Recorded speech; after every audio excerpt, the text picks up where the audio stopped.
Mike, turn your games down. Hi, everyone. Episode 163 of Games My Mom Found.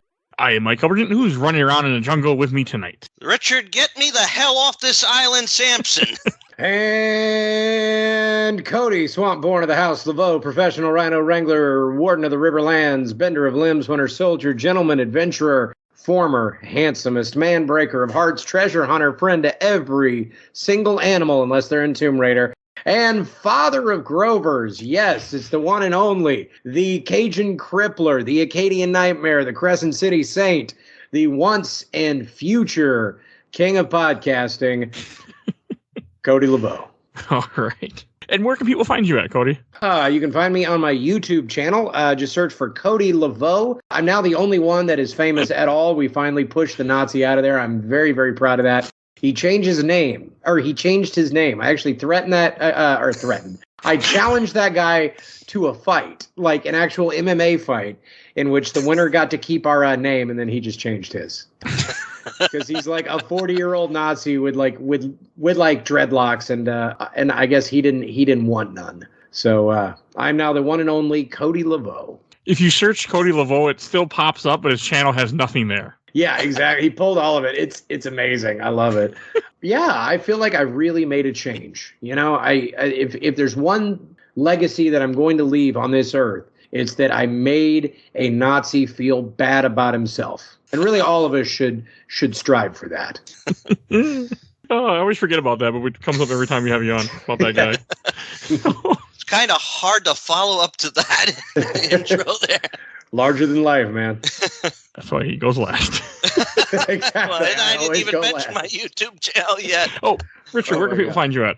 Well, you can find me on YouTube. I have a channel of Rich Kale, and I also have a bunch of fics up on sites like fanfiction.net, Archive of Our Own, even up on Comic Vine. Usually a variety of either Rich Skits Kale or my own full name, and you can find I've been writing stuff for, decades now. God, we're in the middle of 3 decades of that. It's a long time. We're all getting older, man. We're all getting older. So we are all here to talk about Tomb Raider 2013, which the only way for me to really call it, because it has the same, it's just called Tomb Raider, so I keep adding 2013. Yeah. A lot of people do.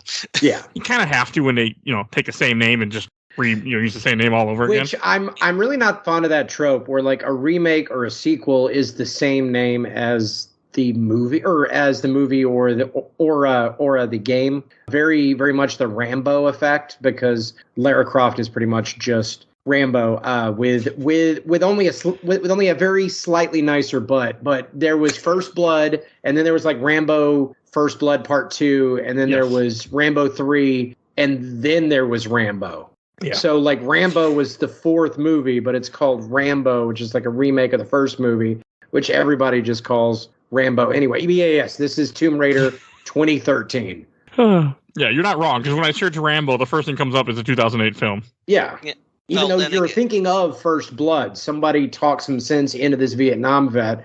The guy throws a rock at a helicopter and it explodes. The one from the 80s where he only kills one guy. The best of the Rambos. Yeah, well, then there's also Rambo Last Blood, apparently, which I didn't even know existed.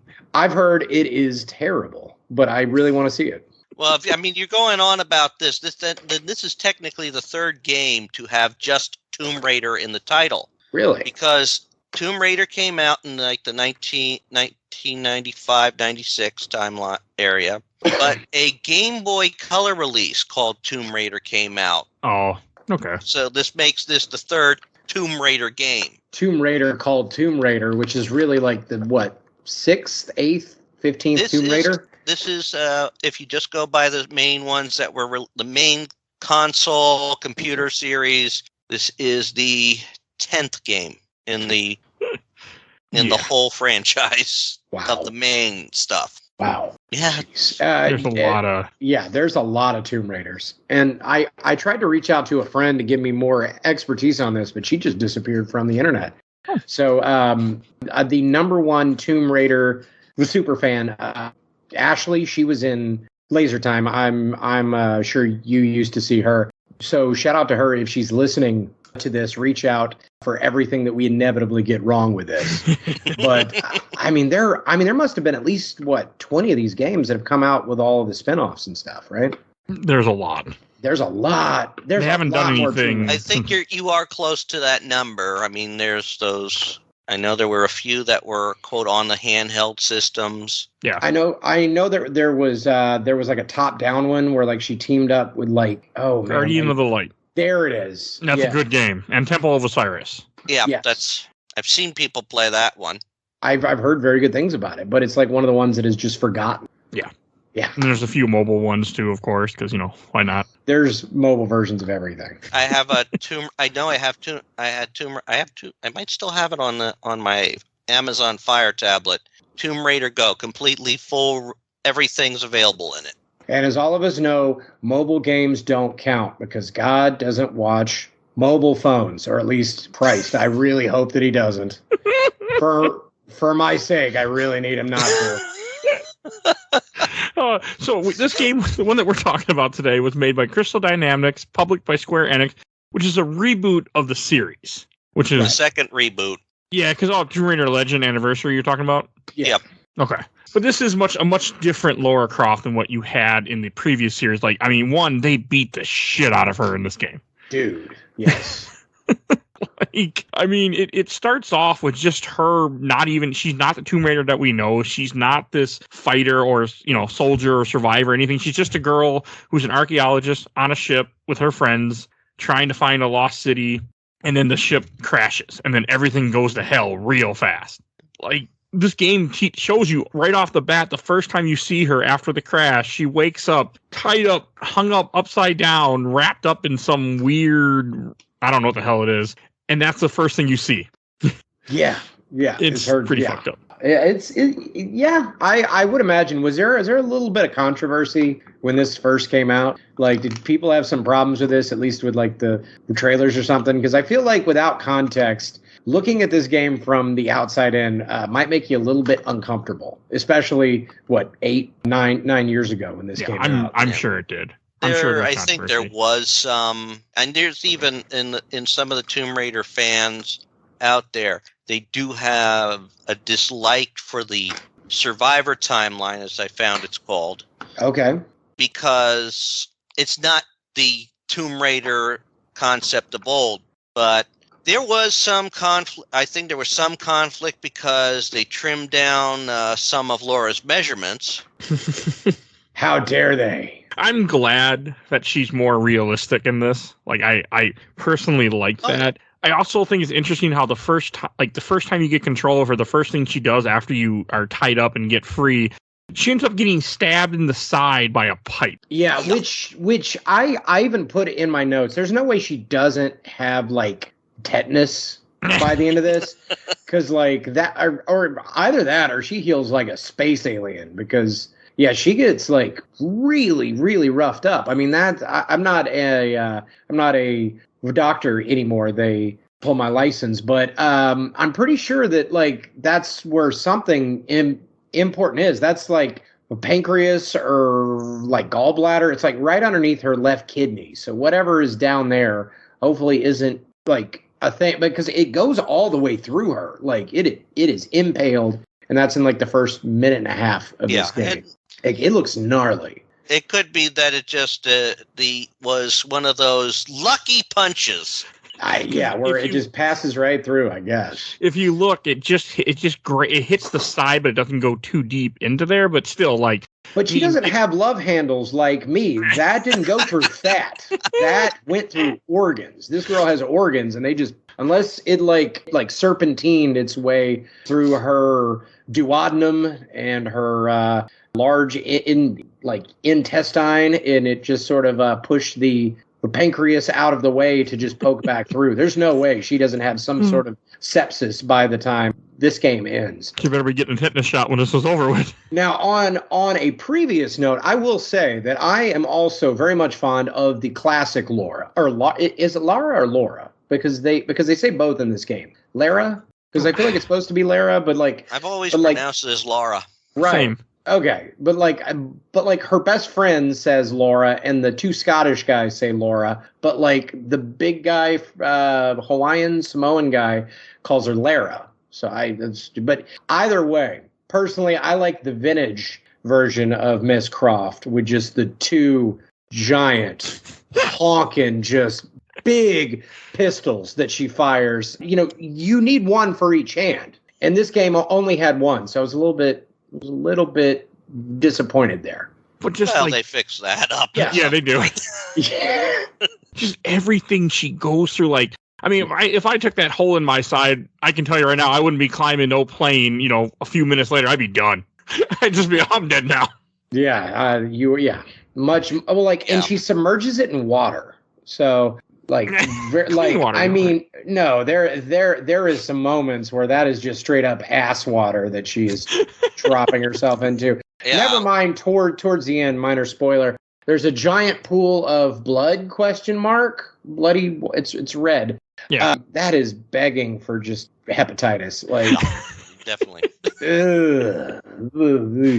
no, just Gross. everything she goes through so much on this. So what it is, they crash on this island that they're looking for the lost city of Himiko, I think it was. Or looking for Himiko. Sure, yeah. I forget the name of it. That sounds right. Yeah. I know Himiko is the sun goddess that they're. Mm-hmm. Oh, what is it? No, Yeah. you're right. Himiko is the sun goddess. I think. Not Himiko. Yamatai. Yamatai, yeah, you're right. There it is. I really Which almost is- said Kaientai, which was the group from the '90s. If you're a fan of wrestling, but so I was close. I wasn't too far. But Wait. What's the name of that again? Yamatai. Yamatai. I actually looked it up. That's an actual legend. Right That's on. cool. Yeah, that's awesome. I like when they like put real life things into this lore. That's pretty awesome. I do too. I love having any type of real life myth or, you know, something like the Lost City of Atlantis, but other ones that aren't as well known. It always makes me happy to see that in a game. Oh yeah. Yeah. Because it makes you feel like you're learning, which I always like that. And it's just like, I just couldn't believe how brutal like it is to her. Just like she falls constantly early on in the cutscenes and just gets her ass just beat up. Like when you get the bow for the first time, your first weapon, she drops from a tree to get the bow. Hugging a dead body, which I do love. After she first does that, she then like pops up and like jumps back like she's afraid that he's gonna be mad that the corpse is knocked from a tree. That was pretty funny. Oh god, and so many dead people on this island. Yeah, I do. Yeah, there's a lot of skeletons and just like meaty boys that are laying around. Yeah. So this island is supposed to be off the coast of Japan somewhere, and it's supposed to be kind of like the Bermuda Triangle type idea, where any ship or any plane that enters this area is crashed. Right. Giants. Yeah. Nothing can like. A lot of things can go in, nothing can come out. Yeah, so that's where all these people are coming from that you see throughout this. Like, in the first part, when she was tied up, she was caught by somebody who I think was trying to sacrifice her, who wasn't part of the same group that you run into later. I didn't even catch that. Okay. Because he doesn't look like one of Matthias's men. He looks like some kind of a different type of cultist that is doing something else on the beach. Okay. I think the area was called the Smuggler's Cave. Yeah, I think you're right. But it just, his outfit is different. He's not wearing like the type of coat. He's wearing more tribal type clothing. Okay. I would say he looks more like native. Okay, yeah. I'm trying the right way to say it, but yeah, he doesn't look the same like the Russians do. He looks much more like he's been on this island for a long time and he's completely more deranged than they are in a sense. Because he's like, I'm going to help you. It's like, you just tied her up and put her upside down to whatever the hell you were doing. Like, you ain't helping her. Yeah. Oh, he's also the one that knocked her out with a rock when he first sees her when she lands on the island. Yeah. And then like this game also teaches you to hunt animals, which you don't really need to do ever. I only did it once or twice because I felt like it. Yeah, I wish there was more of that. Like, I thought at the very beginning of this game there was going to be more of a survival mechanic to it, because it's like, oh, here's a thing where your goal is find food and like find a place to get out of the storm, and then use the bow to like skin an animal, and then it just never comes up again. Well, you do have to gather some resources, some of the resources you need to build up the equipment. Yeah, I mean, there is the bone collector perk that lets you get the scaven or the scrap or whatever. Mm-hmm. But other than that, I feel like the second game, if I'm not mistaken, I feel like Rise of the Tomb Raider had more emphasis on on the hunting aspect of it than this game did. Or am I not recalling that correctly? Well, I know I'm working on that one right now, but I never played it. It was really good. I like that, like, most of it was cold, which I really like that element to it. Not survival, but it was more of like a Metroidvania than this was even. Where you would keep getting new gear and then you would circle back around and then you could open new parts of it. So the map was smaller, but like it kept opening up based on the gear that you had. So I recall liking that one a lot more than I liked this one, and I did really like this one. Yeah, and it does. You do need more variety in the stuff to advance your gear. I'm learning that right now as I'm playing that one as well. I look forward to playing that one at some point. I have never played. The main reason why this ended up all on the show is because Epic had all 3 for free for a week. Yeah, I remember that back in the day. Yeah. That was like a few years ago, right? No, they just did it last Christmas. Yeah. Oh, really? They did it again, and I grabbed all 3 finally. And I'm like, all right, it's time to play them all. I only own this one. I had actually never bought Rise of the Tomb Raider for some reason. I just never got around to it. But like this game, you do get salvage a lot. You get salvage from crates. You get salvage from enemies that you kill. If you kill animals, you get salvage from them, which you use to upgrade your weapon. Yeah. Which plays a big part in it. Plus, you get experience, which then you can use to level up to get new skills, which I didn't really do that much. But yeah, I feel like I'm not surprised. Yeah, I feel like about half of the skills you could do without. Like, I feel like there were like 4 or 5 different kind of nails and about 38 different kinds of hammer, if that makes sense. Yeah. Mm-hmm. Like, I mean, a lot of the close combat stuff is really rad, but you kind of don't need it. No, and there's a ton of close combat. There's like 1/3 is almost completely close combat. But if you're good with that bow and your bow is powered up, it doesn't matter. Yeah. Yeah. That's one thing I was having fun with. It's like, bing, headshot. Okay. Oh, the bow in this game is incredible. Like, especially as you upgrade as the game progresses. But there's something, because it's not that hard to take out people that I'll play on easy, of course, but it's not that hard to take people out. Like, and it's awesome. Like, you just wipe out people with this bow, and as long as you're not doing it in front of the others, they're not going to notice what you're up to. So, is it me or okay? So. This is a thing that I would do a lot during this game, is you climb up the side of a mountain and then you hear like 2 guys talking and one of them will go, hey, Matthias said that we're going to the big worship later. And then the other guy go, hey, it's crazy. There's Onis up there and I don't like them. And they go, well, we have to go anyway. And then you would like murder them with the bow once they turned away from each other. And then you would pull one guy off of the mountain and then his friend and go, what the hell? And then you would murder him too. And then there would be 3 more guys off by a campfire. So you would like sneak around, murder them, finish the one guy last using like, say, a shotgun. And then you would look around and there's like all these explosive barrels and there's like something that you can like pull and rocks will fall on them. You're like, oh, I was probably supposed to use all this. Not wasn't often. Barrels are a lot, but there are other traps, but they're not a ton of traps. I feel like I did that like half a dozen times where like I looked around, I'm like, oh, I feel like I was supposed to be having fun with this and not just be Rambo, but apparently I am. I mean, the game is easier if you play it stealth. And I think more fun. Like I would try to, because she can, if you're on anything but easy, even on easy, she can die fast if you get caught. Oh God. And canonically it makes more sense because she's not a soldier. But she has clearly some sort of a background shooting that bow. So it makes sense why she's small. She's wearing kind of earth tone colors anyway. She's covered in mud. She could hide out. She could murder dudes. But she wouldn't who amongst us can take a shotgun blast straight to the chest? So I kind of like that makes sense. I feel like they could have emphasized it a bit more. But yeah, I think in my own head canon, it made a lot of sense, you know? Yeah, because one of the guys on the ship, or I think it's Roth, was the guy that was like her trainer and stuff that taught her what she knows and helped her get into shape. So that's why she's able to do what she can do. Mm-hmm. He's from what I've gathered from the lore, he was a friend of her father's. Okay. Yeah. And after her mother passed away, he was and because of all the expeditions, in some ways he was like a second father to her. He did kind of talk about that just before he died. I'm sure there was, assuming that you're playing this game, but He did. I just realized I'm just spoiling the shit out of That's this fine. game. It don't matter. No, he does kind of mention that just before he died, when that whole thing about like you're a Croft, I should have taken care of you better or whatever. And then I realized I probably should have read some of that stuff that I found, right? Because this would probably hit a lot harder if I had bothered to actually read any of the notes that I picked up. I went through every note, and I swear, this was the first time I was playing this game. Mm-hmm. So I'm more familiar with the older games, and every note I found, I'm like, this is interesting. This is part. I mean, like one of the first notes I found of Matthias was like, is he the bad guy here? He's sounding a little bit sane here of how to survive. And then, okay, yeah, he's the bad guy.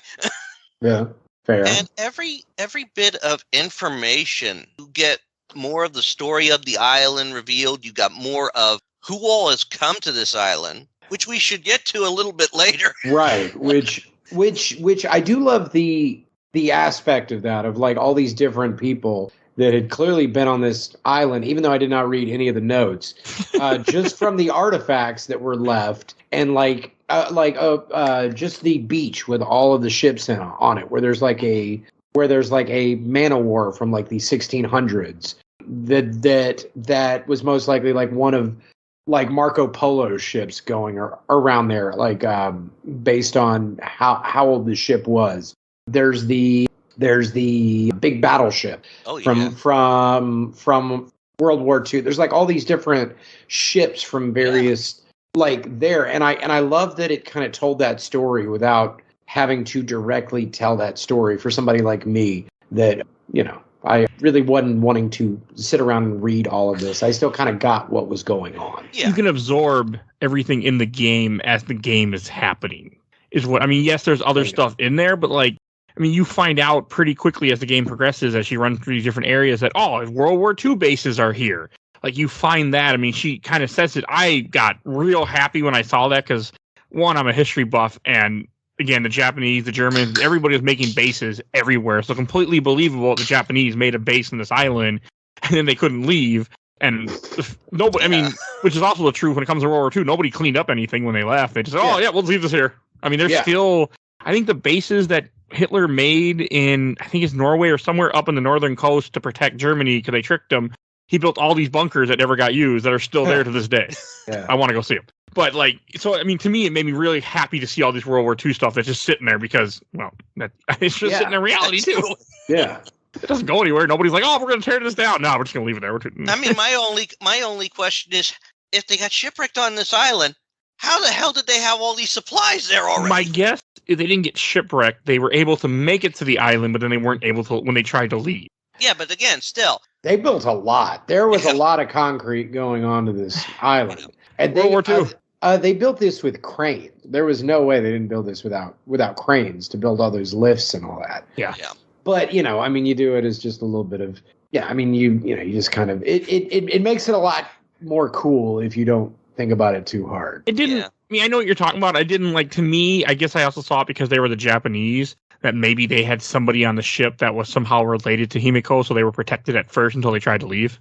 You know, one thing that I kind of wish they had done in that same vein is the samurai, the cult, the Wind Guardians had been the Oni? there. Well, were all of them like Oni? Was that ever explained with the notes? Like, were they people that got turned, or were they just always like demons? It was Himiko's guards. Right. I caught that. Because she could not she was stuck in the body, and we're going way into the lore here. No, please do. Because she was trapped in that body, and her general, well, he committed ritual suicide because of his failure. I saw that part, yeah. But the others, just because her spirit was bound there, they were bound to her spirit to protect. And they call them Oni because, well, that's Japanese for demon, yeah. The Oni were the big guys. The other guys, I guess, are just remnants of the ancient army that protects Himiko. See, and okay, one thing, if I could have changed any of this story using the same elements that they kind of did anyway, is I kind of wish that in the same way that those guys were being artificially kept alive by her magic. Yeah. I kind of wish the crews of like all the people that had ever been stuck on this island had formed like different gangs that were just living forever throughout this entire like. Does that make any sense? Like you show up and it's like it's like the Marco Polo guys from like the 1500s, and then there's like some like say with Chinese pirates from the 1500s, and then after that there's like a crew of soldiers from World War II but all of them are being kept alive, and they're all trying to bring the Sun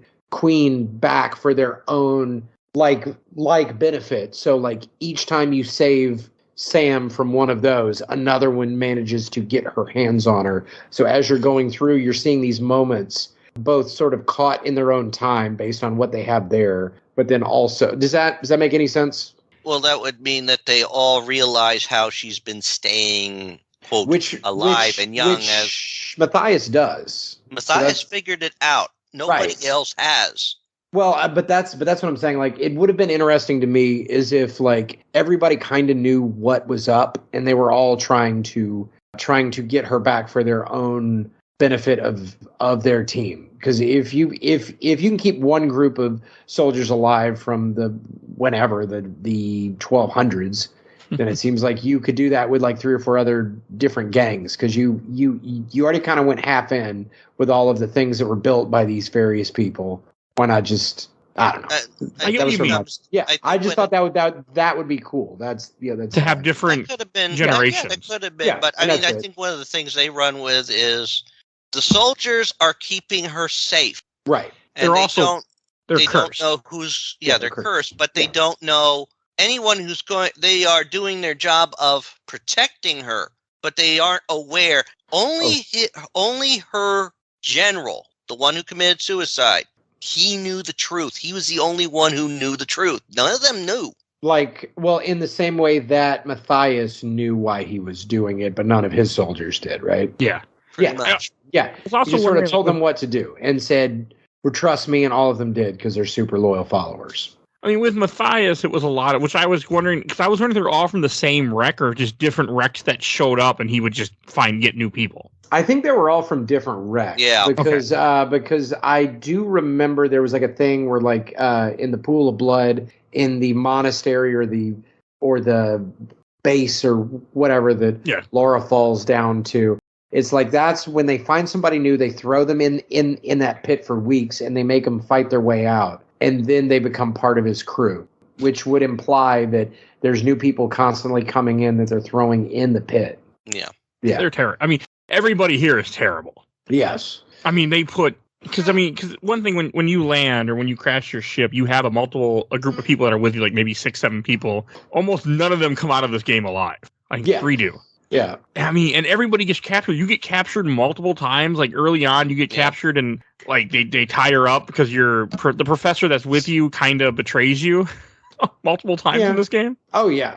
Yeah. The smarmiest guy on the crew that might as well have been wearing a sign saying, I can't be trusted. Turns out he can't be trusted. Yeah, no, he's bad news. Yeah, I was very happy when he got he completely cut up. He was the only character I really remembered from this game. I had forgotten almost this entire game before we played it for the show. Like, I just had no memory of it. Other than I remembered he was bad. I'm like, I remember he turns on us at some point. Well, I mean, just look at him. He is your definition of just a chicken shit bad guy. Like he is the poster child for that. He's going to betray. Yeah. He is in it for himself. He's also stupid. Oh yeah. Then again, I can't say fully for himself because I think the one note said he was getting divorced. And he's urging his wife not to divorce him yet because if you do, you'll get nothing because I have everything invested in this project. And it's all going to work out. Wait until afterwards, it'll work out. We'll both be we'll both be well set. So, which I'm sure is totally why she was leaving him. Yeah, bro. I'm sure it had nothing to do with you are the kind of person who would mortgage your house to go chase for a mythical city in the middle of the South Pacific or island. Yeah. It doesn't work well. Yeah. Yeah, and when his later notes show, I've got to make sure I'm the only one who survives. Oh my God! Wait, he said that? I have to make sure That's in I'm some the of only his one. notes, yes. What is his I deal? mean, he's already was planning to take all the credit and leave Laura out of it. Yeah, And he when definitely he wanted to came be the star. across her, of course, now that complicates things. I mean, he was going to try and manipulate this cult. He was going to let Sam get killed because he figured it was all part of. He didn't think anything of that, and he could go home and come back and get all these people freed and reformed. Now he's the only survivor, so he's willing to kill all the other ones. Grade A douchebag, yes. Yep, and he got played in the end. And of course his undoing. He died like so many anthropologists prior to him by being condescending to the natives. Yes, beautiful way for a guy like that to go out. They cut him up. If they do not understand what you're saying because they don't speak your language, say it louder and slower. I come in peace. Here is your queen. And then just be totally shocked when they carve you up like you're a Super Bowl turducken. All right? R.I.P. John Madden. I think that's part of was Matthias just giving him the right word to say so they know, okay, we kill you now. Oh, right. Murder. That's the murder word. And also, I do bring that up because just to date ourselves, I am literally watching the Super Bowl right now as we record this. So you can know exactly where I was when I talked about John Madden and what did I say? A duck in a turkey in a pig or whatever he invented. Yeah, there's 5 minutes left, and the Bengals are up 22-16. Go Sports.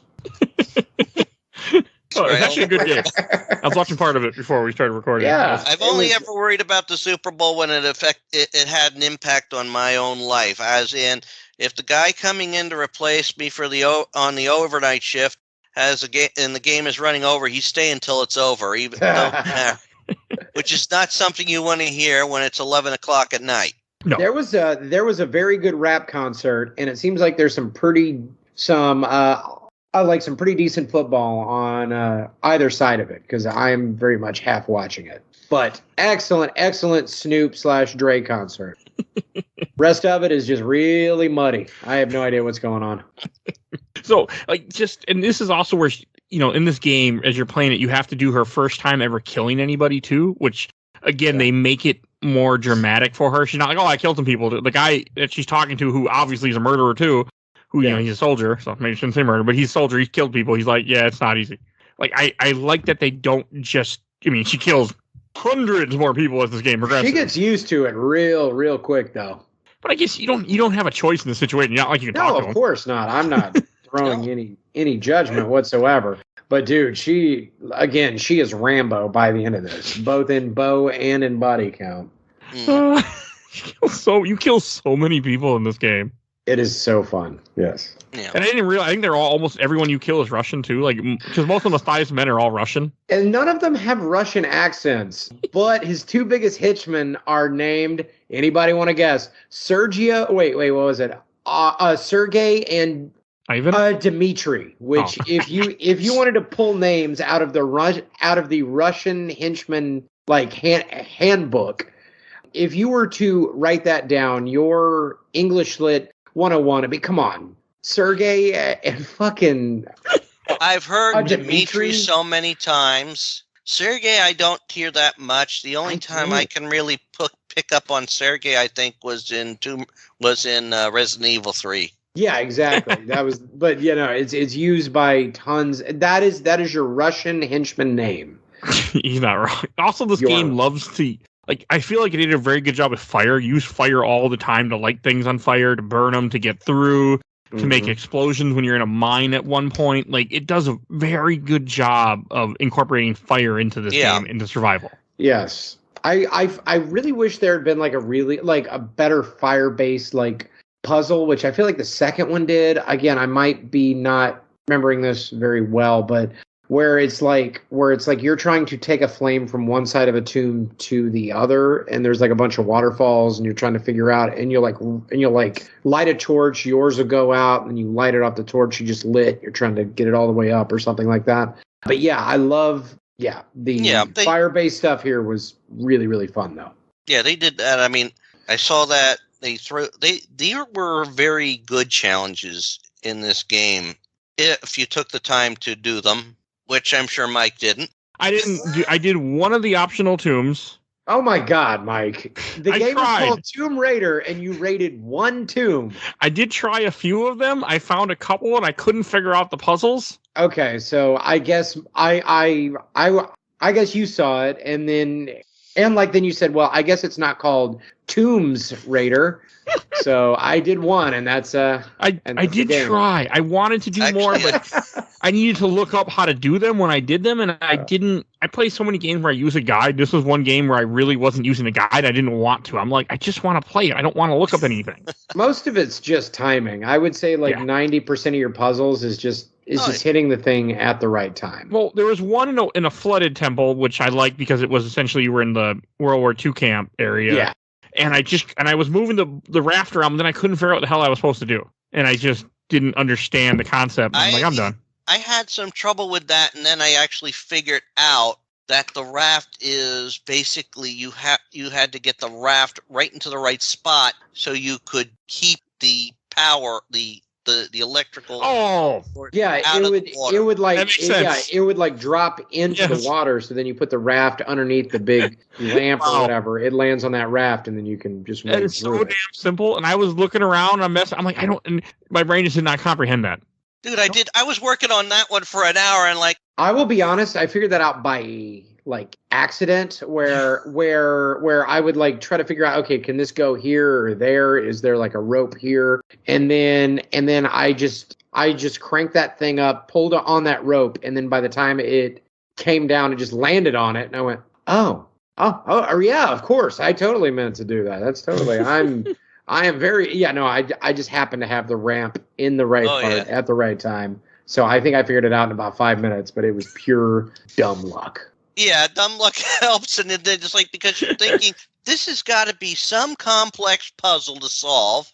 Of like, I'm gonna pull myself across this, and then like hop off, and then like pull the raft, and then like go to the other side, and you just put it underneath the thing, and then drop the thing on it. Yeah, yeah, and I mean, I actually got a giggle because, like I said, this is the start of this timeline, and I keep thinking back because a lot of people, like I said, the lack of tombs bothered people, like the old school community. Yeah. And I also remember one of the key elements that's always been mentioned in Laura's personal history was surviving an accident, learning the skills that she needed to survive. Right. So here we have actually a game where you see her pre-badass and learning her skills. I'm just trying to survive. I mean, like, the whole first half of this game isn't you trying to solve the mystery or stop. You're just trying to get a signal out and get off the island. You don't understand yet that the island traps everyone. Mm-hmm. Oh, but there's that part where she had to climb a radio tower.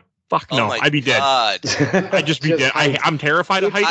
If you're afraid of heights, this is not the game for you. Well, it doesn't bother me in a game. I'm not climbing a ladder. It doesn't bother me in a game. I mean, I when I was playing, I'm like, I could not do this in real life, but I can tell you, I have climbed something not nearly that high. I do have a fear of heights that I've somewhat gotten over, but back in the day, one of the things that we had to do back when I was a radio disc jockey is that we would have to climb up the actual radio tower itself to swap out the bulbs, and you would have to turn off the power to it because it would like make you sterile or something like that. But if you've seen those radio towers, they're about as big around as your desk. They're not these they're just, but they go straight the fuck up. Yeah, like you'll look. Yeah. But there's these two little hooks, and you'll go up about 6 feet, and then you'll hook the other one, and then you'll go up another 6 feet and do the hook, and you'll go all the way up, and then you get up there and you pull the bulb, which is the size of your head, out of there, and you're trying to balance that up, and you screw that in, you fix that in, bolt it down. And then as you're climbing back down, that's when it fucks you up, because you look back down and the world is an incomprehensible, it is an incomprehensible distance where it doesn't even seem real anymore. Yeah. And that's when your legs just feel like they don't work, because at that point you have to tell your body, we have to go towards it. And your body goes, no, because we will die if we go towards it. And this game is the closest I've ever felt to that, for the sheer amount of vertigo that you get from that sensation. And when you actually climb the radio tower in that game, I'm like, I wonder if it'll let me jump off of this. So I did, and it did, and I just splatted right against the bottom. So props to you for letting me know what that would have actually felt like. Yeah, no, I'm good. What did you just... What was that? There's actually a video on YouTube of somebody changing a bulb atop a 2,000-foot tower. Yeah. Oh my God. Yeah, that's kind of what I did. That was the exact same thing. No, thank you. No, it is terrifying. I did that one time, and I will never do it again. Yeah. That's why you hire somebody. I was Yeah, terrified. we were a very cheap radio I was terrified station. when I was helping my father put awnings up on the Christmas house. That is like some Yeah, no, spots thank you. is like you had room. Yeah, it's we're on top of the garage, and it's a slant. But I'm like, no, I could never help him with that. No, that heights are not a thing that I like very much. I have had to suck it up in the past, but I do not enjoy heights at all. I'd love to look out like from the Empire State Building. Oh, of course, because you have actual security. Hand railings and stuff. Yeah. That's fun. Yeah, I've been up to the top of 30 Rock, and I've looked out over, and hey, there's the friggin' Chrysler Building, right? That's really cool. No, that to me was not scary, but what was scary was strapping solar panels to my back and climbing straight up a ladder to a 3-story house to install solar panels on a 60-degree pitch roof made out of terracotta tiles, and just having to drill into the side of that, dewy in the morning, and just tied off to it. I'm like, no, this is terrifying. I absolutely hate heights. Yeah, big difference. And this game gave me a lot of the latter rather than the former. I know. I mean, there's a lot. I mean, even climbing when I was doing the cliff climbing and all that. Whew. Oh yeah, zip lines. Have you ever done zip lines before? Nope. No, I haven't done it in real life. How really, really fun. If you ever get the chance. Also terrifying. Make sure to lean back just before the end, or your balls will be very upset. I'll admit I enjoyed doing the zip lining on the game. Oh yeah, which is part of me tying back in that. There's a lot of speed up when you get the accelerator later. Oh my God, yes! Finally getting that.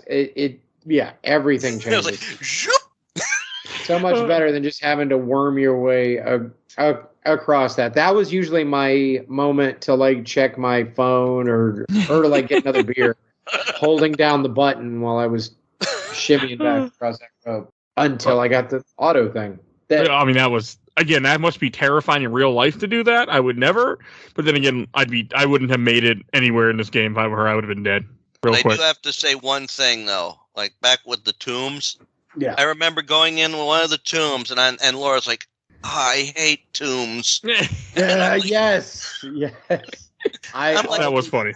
Audibly snorted. They did some good stuff. I mean, I did want to see all the optional tombs. I just didn't care, and I just couldn't get myself to do it. But they were fun. They got better in the second game, but these were a lot of fun. I liked the windswept one where you had to time out the. Yeah. You know what I'm talking about? Yeah, I know which one you're talking about. It took me a few tries to figure that one out, but I did. I mean, another thing. With this game and the tombs is one, they're optional, but two, I think we mentioned a little bit, you can fast travel throughout the game. So as you progress through and you stop at these base camps, you can always almost go back to them later on and go redo it when you have better equipment, as you get more equipment as the game progresses. Yeah. Yeah. Which I really like that. Yeah. I think there's only one tomb that you can access, and you really do have to come back at a later time. And that was the downloaded one, the Adventurer's Tomb. Oh, I didn't play that one. What was going on there? Was it better than the rest of them? Was it about It the same? was actually it was DLC. Right. I saw it, but I just didn't buy And it. it's actually would be the first tomb you encounter in the game. Okay. Huh. But there's certain things in it that you can't get into because you need better equipment. Like you need like the grenade launcher. Oh, okay. That's Okay. kind of cool. Oh, Yeah. another part that really, like, I remember when I played this game back, and I think in 2014, I'm assuming I would have bought it off a GameFly sale. When you have to parachute for a little part, I had such a hard time with that part back in the day. And this time I did it first try with no problem. I don't Oh know my why. God, those sections. I remember like seeing things about. I'm like at first I'm like I don't think I'll ever want to play this. When I saw like videos of it, because just one wrong move and Yeah. you're impaled. See, oh, You dude, drown. anytime I saw that, I actually let myself die the first time just to see what the new Grisly Death would be. I couldn't. Do it. I love horror like horror movies. So I think the nastiest one was I think going down the rapids, and it would be like a tree limb would go up through her jaw and pop out the top of her head. And then she would like grab at it and then die. Like it was that last little moment of like her eyes getting big Yeah. as that spike was sticking out I of the saw top that of her one a few brain, times.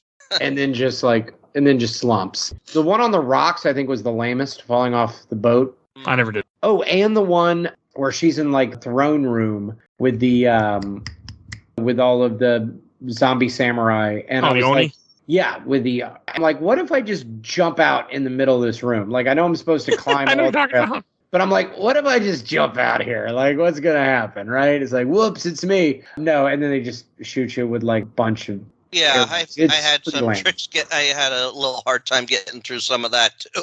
It's kind of lame. I was kind of hoping there would be something like epic, with like where like all of them would just like stop and like a record would scratch and be like, what? And they just murder her.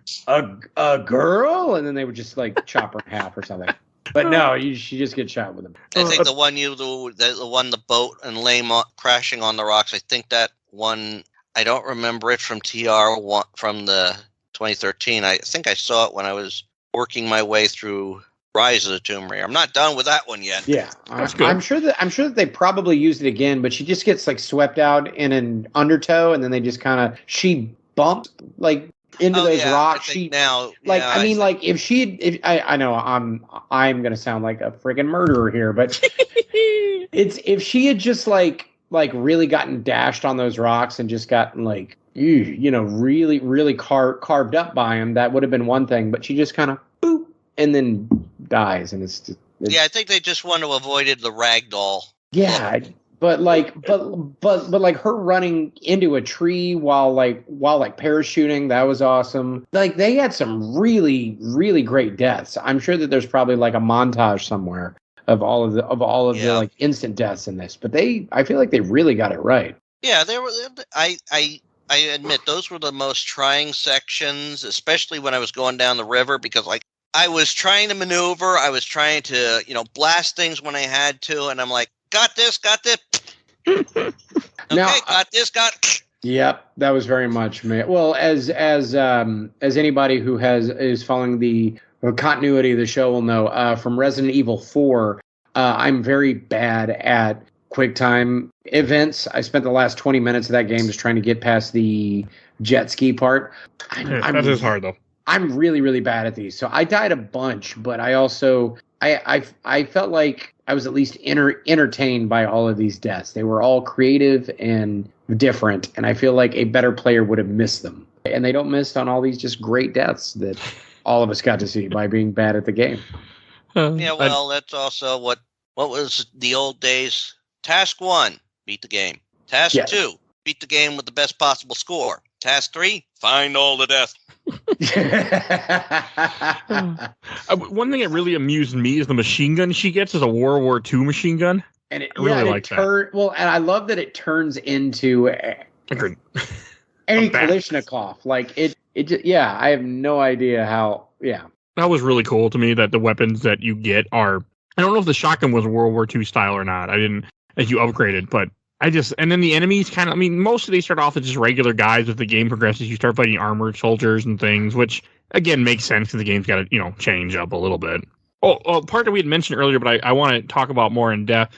The part where she gets captured, I think for the second or third time, and as they're going to go kill her, and then she jumps off into a river of blood. Like, God, that part is just... it's gnarly. It's cool as hell, but like, can you imagine just dropping into a river and you're just it's just blood red water, bodies everywhere, chunks of people, like, and you just see your head just come up, just like your eyes come out. Like, it is just fucking brutal. But that was pretty cool. Is just her head coming up out of the top of it. I definitely dug that. I did too. Yeah. Oh, and in case y'all care, the Rams just won the big sports ball game. No, I was hoping for Cincinnati. I know. I wanted little Joe Burrow to win it, but he was on a 4th and 1, and he went for it and didn't make it. But you know what? At least Stafford finally got a Super Bowl. Yeah, that's true. And then there was that guy in his 40s. He was like the third guy to ever be in his 40s to be in a Super Bowl. And at least that guy got to one. So it wasn't Brady or Aaron Rodgers. So yeah. Hell yeah. I'm okay with that part. Exactly. I'm glad I didn't keep watching. Yeah. I would have been bummed had I didn't mean to throw it, but just so whenever we listen back to this, we'll go, oh, that was the point. That was the exact moment in which the Rams won. Historically. Yeah. I actually have recorded multiple podcasts during Super Bowls. This is my first one, and it feels pretty good. It's not that unusual for me. I'm trying not to get distracted by thinking of what one comedian once said about a Rams game. No. 5. Yeah. But just like the whole blood river, everything, I feel like that's a tone that really like it sets what she's going through. And at one point in this game, I can't remember if I hope it's before the blood river. Because she cauterizes the wound at one point finally. Yeah, that was at the Shantytown, right? Okay. And she's in the like crashed helicopter, and she lights up that's where she gets the lighter. And then the birds fly off. That was a really well shot scene. It seems weird to say well shot because it's just animated. But it was mocap, I'm sure. You could feel as a filmmaker, the pain. Rather than show it, which they showed all kinds of brutal things, them cutting away from it and those birds flying off as she screams, I feel like was way more effective than any actual violence in this actually did. I can't even imagine how much that must hurt to put hot metal against your body to burn a wound.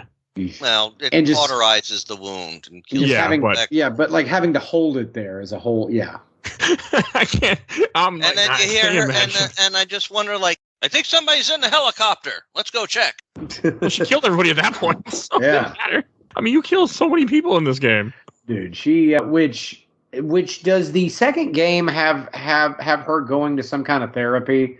Like, no, I mean really, I feel like that was like an actual plot point. Is her having like post-traumatic stress? She should. I read that's mentioned in DLC. Okay. Cool. Okay, I didn't want to make fun of it, but that's just kind of funny. I feel like it was, which would make sense thinking about all of this, because she is a monster by the end of this. Like, she murders people up but close. She's definitely should have some post-traumatic stress disorder. Like, my Laura strangled lots of dudes with that bow. Like, just pulled that bow to their neck and felt the life drain out of them by her own hands. Close combat. Like, to do that in real life has to affect a person more than shooting somebody from a distance. Oh, for sure. I'm assuming. I've never killed anybody, so I don't know, but I'm assuming. Which I love that when she saves her friends, there's that moment where there's like 4 dudes that are like keeping guard of her. And then again, she horribly murders, and all of her friends are like, "Yay, Laura!" But again, I mean, in their defense, these people were going to murder them in probably terrible ways. But you just witnessed horrible, horrible things, both done to you and to other people. They had presumably been tortured. And you just watched this innocent woman who only 24 hours prior had been like a scientist, ? And she's like 17 or 18 or something. I don't know how old she is. I mean, she's not old. She's college age, early 20s. Yeah, probably college age. Yeah, she's probably wasn't homeschooled. So yeah, like probably 22. you just watched a 22-year-old girl murder 4 people, and she literally has like plushies in her yacht cabin. She is a broken human being. She was not this person 24 hours ago. And your first response is, yay! Not, Okay. oh, thank God. Oh, finally, this nightmare's over. I just looked it up. Okay.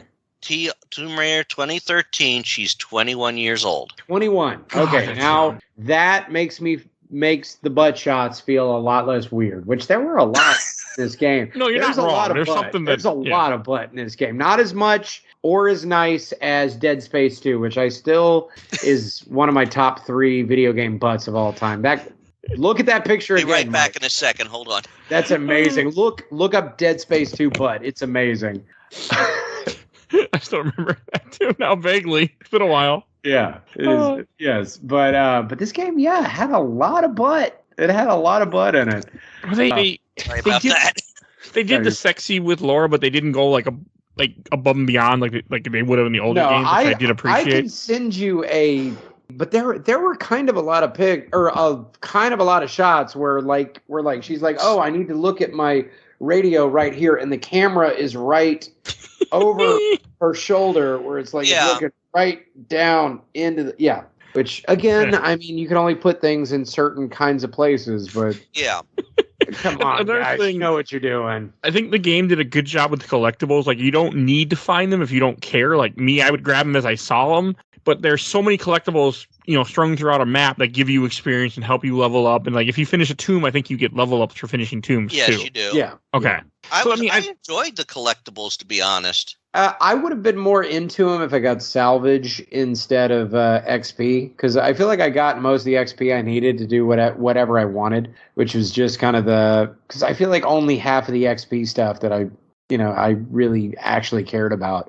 Like a lot of the hand-to-hand stuff I didn't even finish, which is what like most of the individual, like light all the fires or knock over the effigies or kick over the trash can things, where there's like 5 or 10 or 8 of them per section. No, I mean, it's fine. And I love that they were optional. I did blow up all of the sea mines because I thought that was cool watching those. Yeah, that was fun.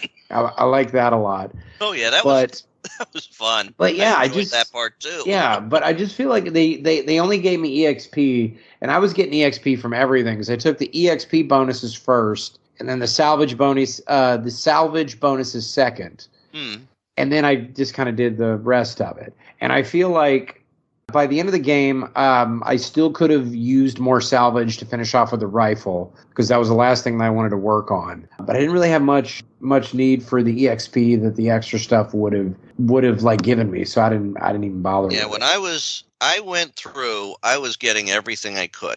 Yeah, and I'll admit, some of those challenges were just damn difficult to finish. Oh, I bet, especially if you didn't have a map for it, which I didn't look up anything. I wanted to play this as fresh. The only things I really looked up was with some of the challenges, because I mean, the Ghost Hunter or Shadow Hunter, one of those two, the one that's in the first real area of the game, I found all but one. I did too. I feel like I got 9 out of 10. Just the one I missed was like hidden under a bridge.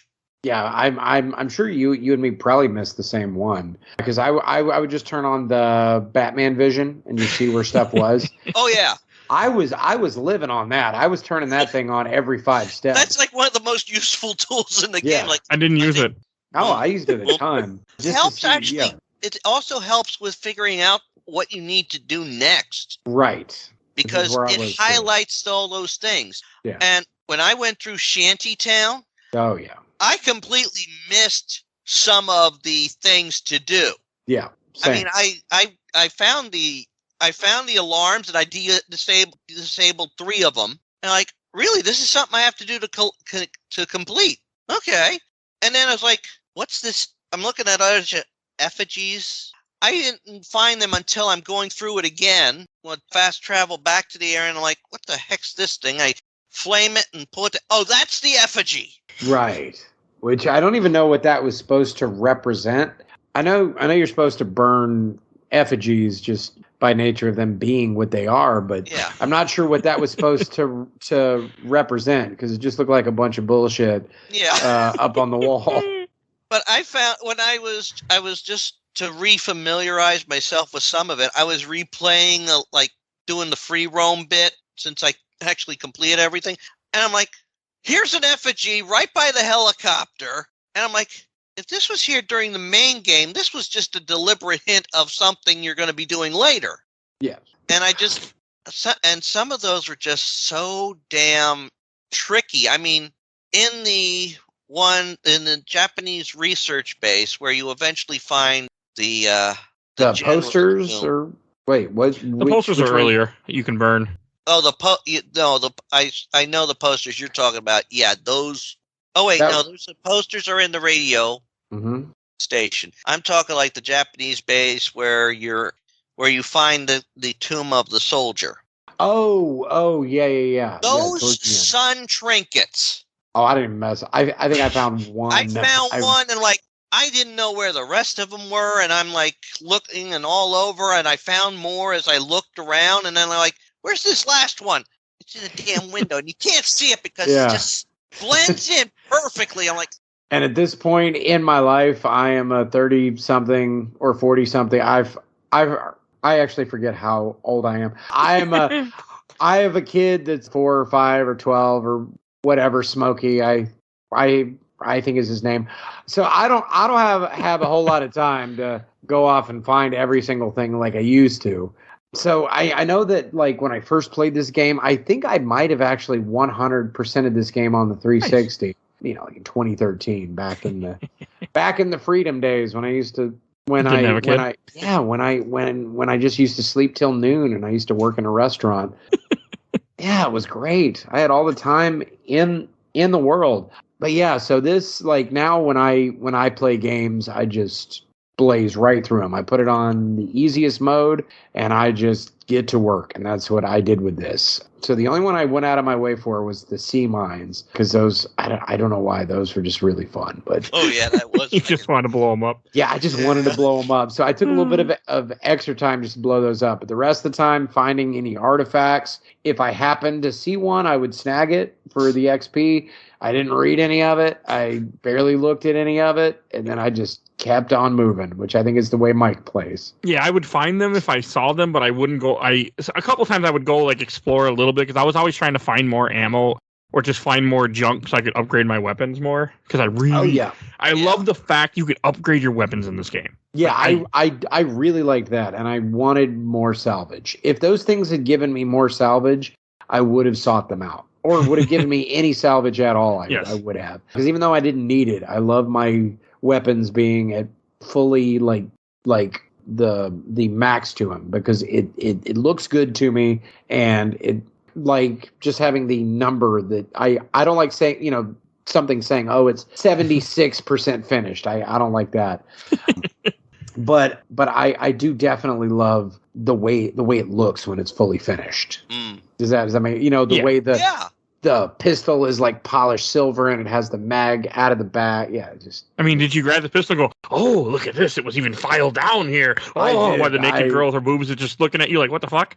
And you're like, oh, look at this gun. Oh, wow. You were doing that? You have seen my life. That is the way that I actually live my real life, Mike. That's a Steakular reference, I'm sure. Yeah, I know. That's why you've seen my. That's why I felt for that game so much. There's a girl with her chest out, and I'm still just. I swear that guy was like there was something going on with Snake. I was thinking it was a good game, but I'm trying to get some other things. Oh, and also when you first because you see the Oni throughout the game a couple times, but when you really see them is when you're like you end up like the first time you see them they're murdering Matthias's men, which I think is cool because these are the guys that are giving you trouble throughout the entire game, and now. Right. They're getting massacred, but there's a part where you get knocked out, and then the Oni tie you up, and again you wake up in a room full of dead people hanging from the ceiling. And Laura uses her amazing core strength to flip herself up and pull herself out. That was awesome. You were going to say. Yeah, that's actually before you ever get to the shanty town, I think. Yeah, it's in the first third, I feel you get captured 3 times, I think, in this game. There's the very beginning, right? Yep. Then there's the other one, they tie your hands up. And then what's the third? Oh, and then the Oni. third one is in the monastery. Yeah. When she falls in the thing of blood. Yeah. Okay, so 4 times. Yeah. There it is. God. Yeah, somewhere in She's there. captured a lot. Yeah. Yeah, like also the Oni. I like the idea of the Oni. I'm also a big fan of the Uncharted series, and one of my favorite things about any of these type of games is I love the supernatural element that's snuck into it near the end. Like this game, I know got a lot of crap, or a lot of people say, "Oh, it's just Uncharted." Except I think this is better than Uncharted 1, 2, or 3. I've never played it, so I will. They're good games. I've never played Uncharted. 1 is really hard to go back to because it's very outdated when you play it for PS3.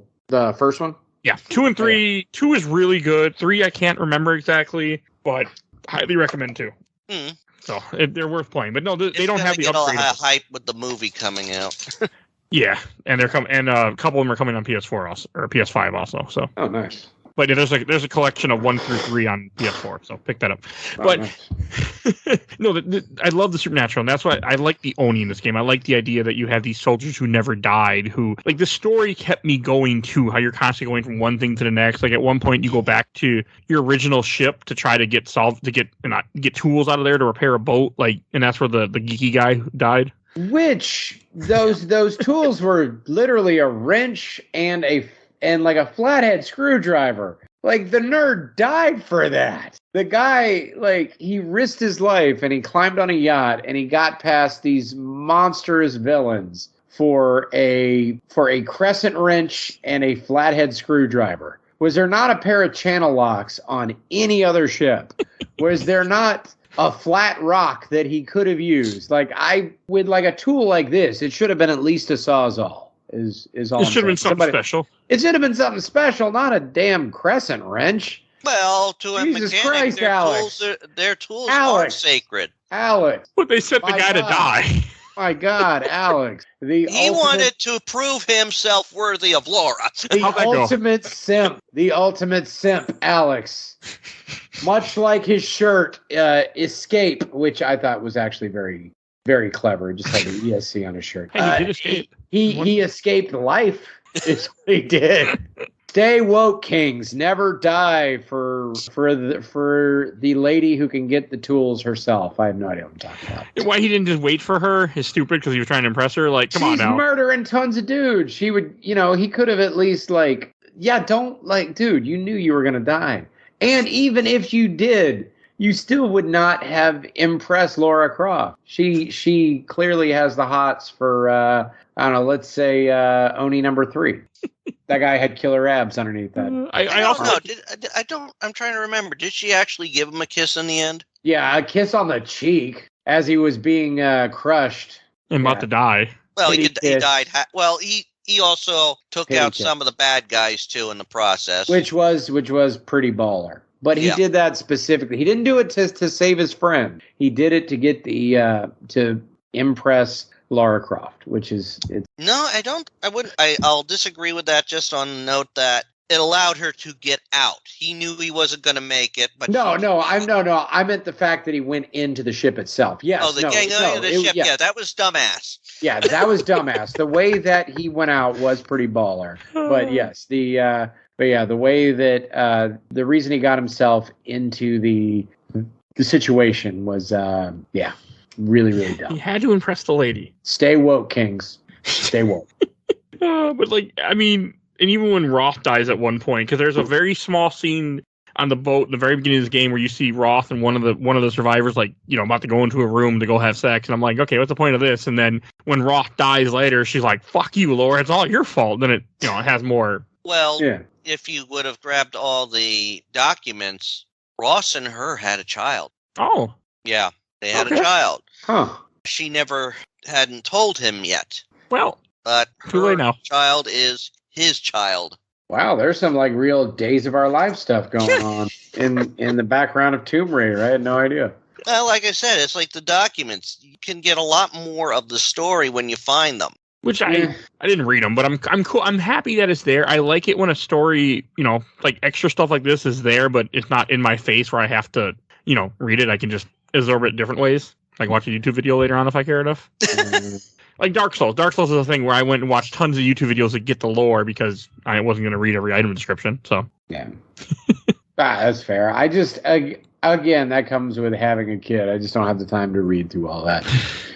As much as I wish I could. No, like when Skyrim came out, I read total, like, they have like whole short stories in Skyrim, and I read through all of them. I spent evenings just drinking whiskey and reading books that I found in Skyrim, and now looking back, I'm like, how did I ever have the time? Grover didn't exist, I'm assuming. He did not exist yet, no. Well, let's see. I mean, that's the one thing. At least you could, with the documents, you always heard it in a voice. Yeah, it did read it to you. I will say that. In Tomb Raider, they definitely do. So, I mean, you know who wrote it just off the top. You know, if you're... Yeah. Yeah. It's one thing to read it and not have the person's voice. Yeah. It makes it more, gives it a little more impact to actually hear them reading it. I can see that. I mean, that's why I'm like, your first thing you see about Matthias, and like, he doesn't sound insane. And then the next thing, and you hear him talking, and like, okay, maybe he's gone a little off the deep end. Oh, he went deep end fast. Do you know how Matthias, or like how you know that Matthias is not right? Is because he has a necklace made of junk and no shoes. He is not wearing shoes. Hey, have you seen how cold it is?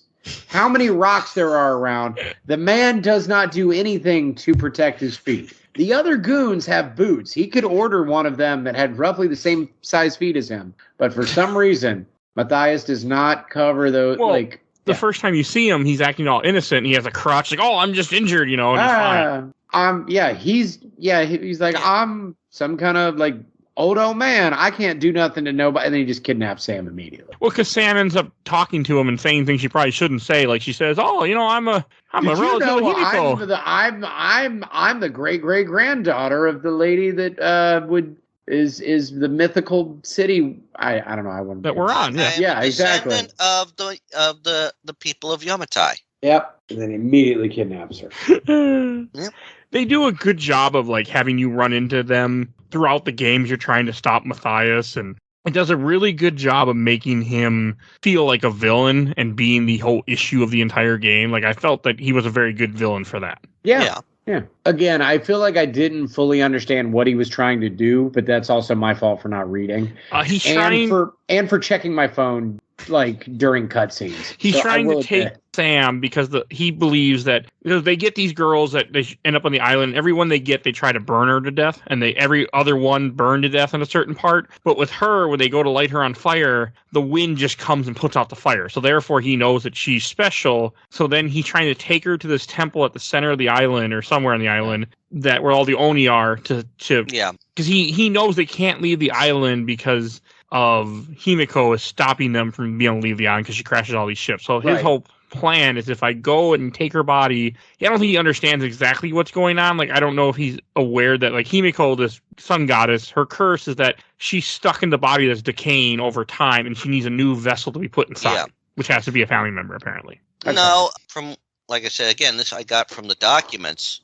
She has jumped body to body over decades. Okay, so this is not... Okay. She picks priestesses, and the right one becomes her new host at the sacrifice of that other one's soul. Okay. But what happened, which caused the curse on the island, is and you find this out also through the documents, when this one realized what was going to happen, she managed to steal the dagger, and as the transfer was happening, she killed herself. Oh, okay. So Himiko was stuck in a decaying body.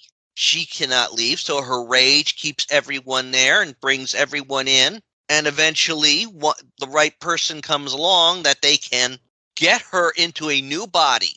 So they can get off the island. Yeah.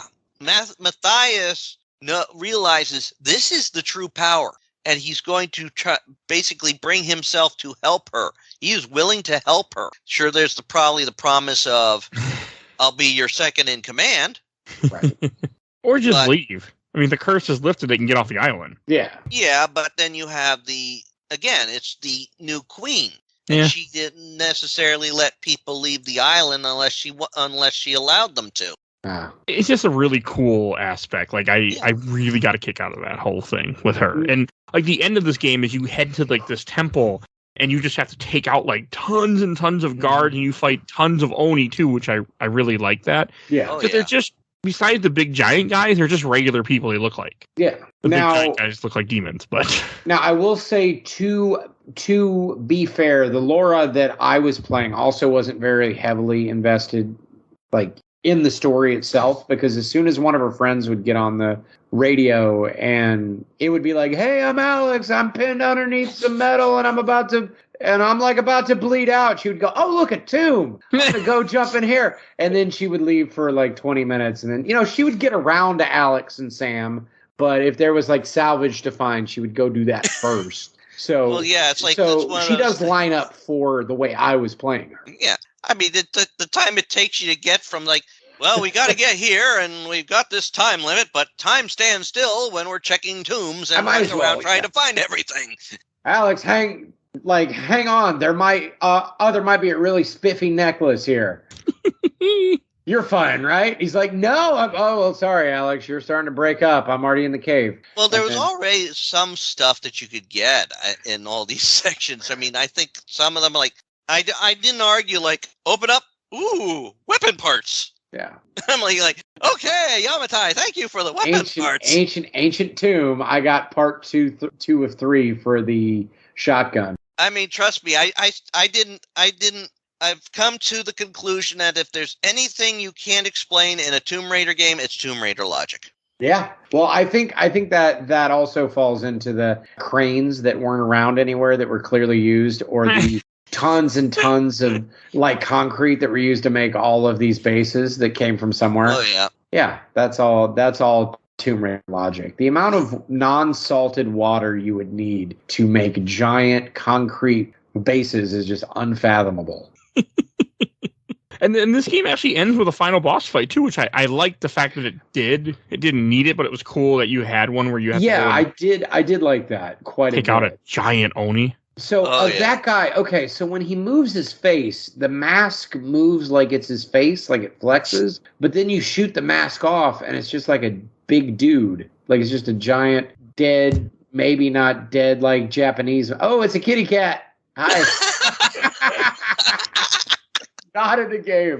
For anybody listening to this, a cat just fell out of the sky onto Mike's microphone. And it's Pretty much, yes. I love it. Not by choice. He just typed it. That's the funniest goddamn thing that's ever happened. Oh my god. But I mean, I liked when you saw his face because it's all white and it's like a demon, and I was just like, "This is cool." But was the mask part of his face, and you blew like part of his face off, or was the mask of the giant Oni magic, and so that it flexed like an actual organic face? Do you get what I'm saying here? Yeah. I don't know. Because then his face was like wrapped. I don't know. But I was too busy trying to kill him before he killed me. Oh yeah, no. Too busy trying to kill him and his brothers and all his forces while you're trying to. Yeah. I definitely like the whole shoot him in the back thing, but then you did the dodge, and then, it was very much like the shield, which they had been doing for a while, where it's like you have to like dodge the shield. And how did y'all kill him? Just out of curiosity. Same way as me. Persistence. Use the B button, scramble around when he swung his big club, and then hit him in the back with a shotgun. Something like that. I was using all my ammo to just get rid of them, trying to get headshots when I could. Oh, headshots probably would have been smart. I just kept hitting him with that shotgun over and over again. Yeah, I wasn't trying to use the arrows at that point. Arrows were the last resort, because you got to take the. Yeah. Which why were there boxes of frag grenades in the ancient Shinto temple? Did they ever explain that? Logic. Okay, fair. Fair enough. But the way I took it, because I used a bunch of them, it was just, they just had equipment. That's all I took it. Yeah, like Matthias's guys left it there just in case. Yeah. Yeah, why not? Yeah. That's how I looked at it. That was the only way for me to to view it as like, yes, they found equipment from different ships that have crashed and military ships. They just took everything and they're just kind of hoarding it around the place. Yeah, and also this is the This is not the original Tomb Raider. You do not have infinite ammo. You are not going to run through this game with pistols only because you're either stubborn or stupid. Right. Although I did use the one pistol a lot, but my first thought was until the very, very end, and they did do it at the very last minute, is I kind of wish that I had two just big, honking, just meaty pistols. Yeah. I mean, that's the very end of this game, though, which I like what they did, is you go through, you kill the Oni, you go through this whole like wind tunnel, you finally get to where Sam is, and the soul of Himiko is going into Sam, and she grabs, I don't remember where she gets it, but she finally grabs two pistols, and you have to shoot, you grab Matthias' pistol. At the very end, yeah, and you get that second pistol at the very, very end. Yeah, exactly. That's where I was like, oh, okay, which the Tomb Raider movie did that too. They did that same thing where, like, at the end of the movie, they finally give her the two pistols. I've never seen that movie, but now I want to. It's a lot better than you would expect it to be. Like, it's a fun, like, Errol Flynn, like, 90-minute popcorn, save the world kind of movie. It is not offensive at all. There's some very clever moments. It's well acted. I liked it a lot. You're talking about the one that's based off this game. Right. Yes. Yeah, that one. Yeah, they did. I did read they changed some details. Yeah, I mean, they're all going to take a little. Like, the story's a bit different. The story, I believe, is more closer related to the second one, where there's like the circle and like the whole there's like an evil cult around. There's a virus. Is that? Oh, man. It's the Himiko virus they call it, but it turns them into like zombie type murderers kind of thing. But it's good. Something like that. Yeah, exactly. Yeah, there it is. You're giving me flat. But yeah, it's a very fun movie. It's a great way to spend like 90 minutes. You would if you like this game, you would definitely like dig the movie. I want to watch it now. I mean, I've seen the original Tomb Raider movies with Laura Croft, which are okay. I don't remember the second one. Angelina movies. Angelina Jolie. Oh yeah, sorry. The second one actually has Gerard Butler in it. Yeah, he plays the villain, I think. Yeah, well, he's the guy that she's like friends with, and then he turns in the villain in the second half, and the very telegraph move. Oh, we used to be friends, but now you're working for the bad guy. Of course, I had to get money or whatever. That old thing. But yeah, this is a pre-300 Gerard Butler. Yeah, I saw it in theaters, but I don't remember anything about it other than it exists. It does exist. I don't remember much either. I just know that fact about it. But I did see it allegedly at some point. Any things we should touch on Tomb Raider still we haven't covered yet that you want to mention? I have my notes like I always do for stuff that if it doesn't come up organically in the conversation, which I had like 50 of them for Snake Eater because that game is random as fuck. Yes, it is. See, the Scotsman. I really liked the Scotsman. He's like, I'm from Glasgow. How dare you? I'm talking like Shrek. I love that guy. That guy was a badass. I wish we'd gotten more of him. I wish I had read his notes if he'd had any. Died in a beautiful way, though. Like I like how she's about to surrender herself for him, and he's like, "They're gonna murder you, Laura." Like that's what's probably going through his head. He's like, "Fuck it, I'm old. I'll just kill them." He's like, "Fuck it, I'm 60 years old." And he dives off the cliff. It's beautiful. I like that when you're shooting at them and you're doing really well, they will go, "Damn, she's a good shot." And I need that kind of like positive reinforcement in my life. That was just a nice little touch. That was just for me, and I absolutely loved it. Helicopters always crash in any video game ever, unless it's the end of Resident Evil. I don't know why that is, but that trope was in this game once again. Let's see. I got that one. I put it on the ultimate mode on my PC, and I can send you pictures of that, but it looks so good. It looks as good. This game came out like 8 years ago, and it looks as good as like more. Like 9. It's going to be 10 years. Oh, no. 10 years 9. Next year. 9 years, yeah. Oh, my God, Mike. I'm 35. Jesus Christ. I'm 34. Oh, shit. We're not that different. Oh, my God. But this game looks just as good as anything that's come out in 2021. I swear. I put up the settings to max on my PC just to see if it could do it. And other than the mouse moving, it looks flawless. I absolutely loved it. So play it like that if you can. Yada yada yada. I was happy how good it looked. Still, like I played the PC. I played it on PC, the Epic version, which is the definite version. And God, is it? You're right. It looks so good. Like the graphics. Yeah, it does. I'm so shocked. Like a lot of if you go out and play games that came out around the same time, I feel like because I just think of games from the 360 era, which in and of itself was 10 years. But if you look at anything that even came out around that time, something like Skyrim or Fallout 3 or whatever. BioShock Infinite is 2013. It just doesn't. I feel like BioShock Infinite has like a distinct style that makes it sort of timeless. But yeah, even then, it like most of the stuff does not look as good as it looks now. DMC, Devil May Cry, Assassin's Creed 4. No, all this looks much better than that. And I love Black Flag, and this looks better. Battlefield 4, give you some numbers from that year. Perfect.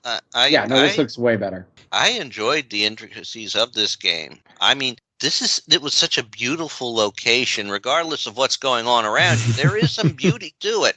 There is. And I was enjoying exploring, because in part, that's part of what you should do in a Tomb Raider game. I am glad that things were not necessarily brutally difficult to achieve, like some secrets in the very first game. Yeah.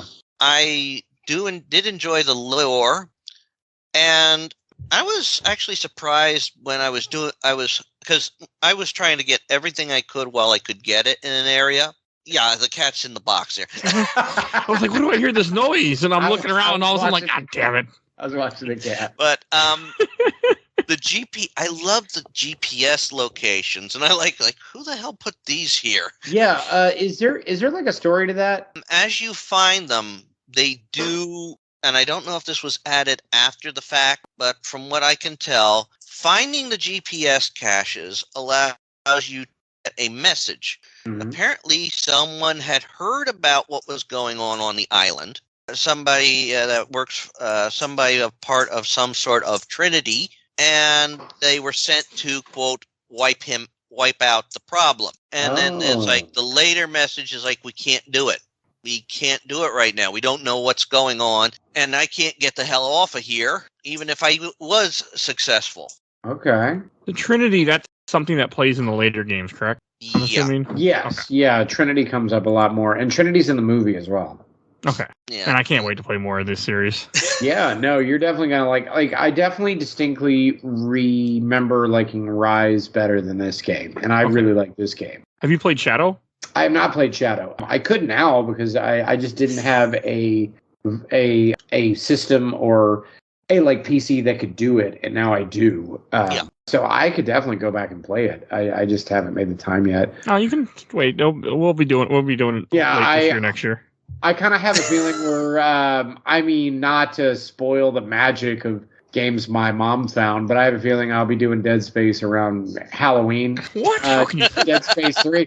Oh my God, the curtain has been pulled away. I have a feeling that I will be doing Dead Space 3 around October. And then, if you want to bring me back to do Rise of the Tomb Raider and then eventually Shadow of the Tomb Raider, hashtag 2024, make it happen. You'll be sooner than that. I'm planning on doing Rise if everything goes well. Oh, yeah. Hell yeah, man. In May. We're doing Rise in May? Yeah, because originally... Do you already have a guess for that one? It's going to be you guys. But I've already finished. You heard it here first. I've heard it here first. That's amazing. Are we on an island again? Yeah, hell yeah. Let's yeah, that's the plan. Because originally this actually wasn't supposed to be on the schedule. I took off something else because I'm like, originally Tomb Raider was supposed to be in May, and I just wanted to play this now. Yeah, this is fun. Yeah. Because I really like this game. Trying to remember what date you said for that, but we can talk about that. No, we'll talk about it after. Yeah, this is totally inside baseball. What's going on? But yeah, hell yeah, dude. I think we should go on to questions, comments, and memories. I got a few, more than I expected. Wow, nice. People like this game, so that was nice to see. I'm not going to read them all because I don't want to, but I'm going to read some of them. First, I watched the entire Overblood Super Replay from Travis Wayne. It's funny, people keep comparing this to Uncharted when Laura was doing Uncharted way before Nate. Without Tomb Raider, there would be no Uncharted. This reboot is the best playing third-person action game I've ever played still to this day. The controls, the animation, run cycle, the combat, the traversal, everything about how this game plays is perfect in my personal bar of comparison to any new game. I replay it every year and it never gets boring to me. It revitalized my childhood love for Tomb Raider in 2013. Who said that? Travis Wayne, the guy's name. Wow, Travis, that is, yeah, that is some high praise. Yeah, I would say that it was probably very stagnant before this. So yeah, this probably brought you back to it. Kevin Ballant, the combat is leaps and bounds better than any of the Uncharted games, and I love anything that allows you to upgrade your weapons. It just didn't do the big set piece moment nearly as well as Uncharted. Yeah, okay. But that's okay. I don't know. Again, I haven't played it. I'm clueless on Uncharted. Yeah. Someday I need to go back to him. And then from Jeff Flynn, I think that in a vacuum, this game is a bit forgettable, but in the context of the genre and the games industry, it's a very interesting stepping stone. The way this reboot series and Uncharted kept leapfrogging each other in quality was awesome to see, but Uncharted and other comparable games like Far Cry and The Last of Us would wound up reaching higher highs in the end that leaves this game feeling like a footnote. Well observed, I would say, because I like going back to this game, I couldn't think of much of what I experienced off the top of my head, and then playing it back, I'm like, oh yeah, this and that and this and that. Like it did, like all of my memory was jogged from when it first came out, but when I thought of this game, I did sort of draw a blank. So yeah, I think the impact of what happened after this game is a lot more noticeable than what actually happened in this game itself. It also has to be stated that the next Uncharted game that came out after this was Uncharted 4 on PS4, which was in 2016. So, I mean, yes, sure, it leapfrogged, but at the same time, like, that's a completely different generation of systems when this was a 360 PS3 game. So yeah, fair. And was Rise PS4?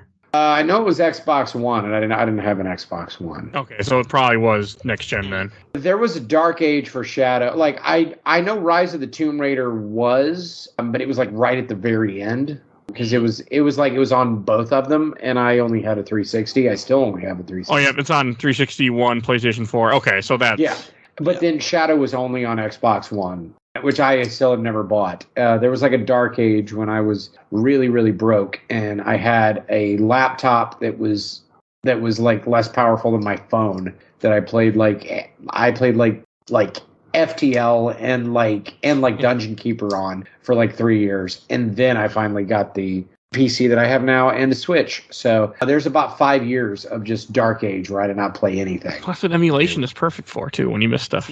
Yeah, exactly. As years go by. Yeah, and that's been kind of fun of going back to it. Is now the Super PC can play anything. And this one from Zach Sezik. I like that it had options for stealth and action and had crafting and weapon upgrades. The tomb puzzles are cool too. I remember the setting being really nice looking too. And last one from this group, Emmanuel, friend of the show. This is the first Tomb Raider game I've ever beat. Its gameplay is superior, far better than any of the Uncharted games. However, this game lacks the great story and characters that the Uncharted series has. And if though Laura is a good protagonist, the rest of the cast is less than memorable. Probably. I don't know.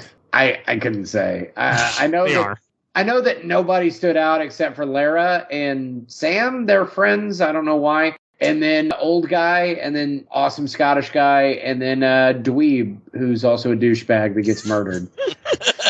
Oh, and Alex the simp. I just remembered him too. The rest of them, I don't. Yeah. The characters were very memorable. All right, and then from Tomb Raider World Club, I got two.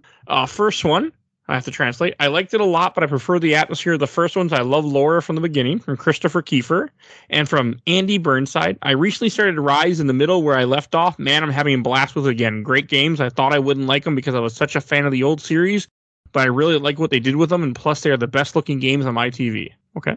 Yeah, nice. And from the official Laser Time community, Yay. I got a couple. Hey. From Jake Terrell, friend of the show also. This game here is like, what if Uncharted was good? Fucking love this game.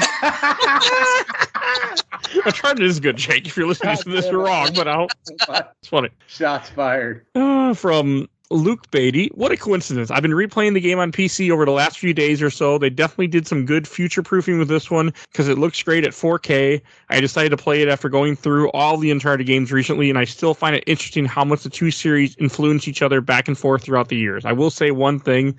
The physics in Tomb Raider 2013 definitely feel like they have a lot less weight to them than Uncharted. And I don't just mean like Laura being lighter than Drake. The whole floaty way she flies through the air when jumping and how the environment reacts to her doesn't quite feel as right or natural. Still, aside from that, it's definitely a great game, and I love the current Tomb Raider series. Hope it gets another entry at some point.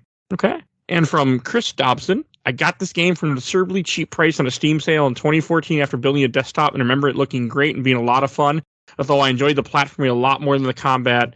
I haven't touched it since, but I'm sure it's pretty solid. Yeah. I love the platforming more than the combat too. You assume correctly, yes. Yeah. And from Daniel Devine, played this from launch. Amazing game. Enemies didn't respawn when I have all the good weapons. So, like, what the fuck was the point in building them? But other than that, it was an amazing game. Yeah. And from the last group, Tomb Raider fans, I got a lot of comments. I'm not going to read them all. From Abid Hachimi, 2013 version is definitely the best Tomb Raider ever made.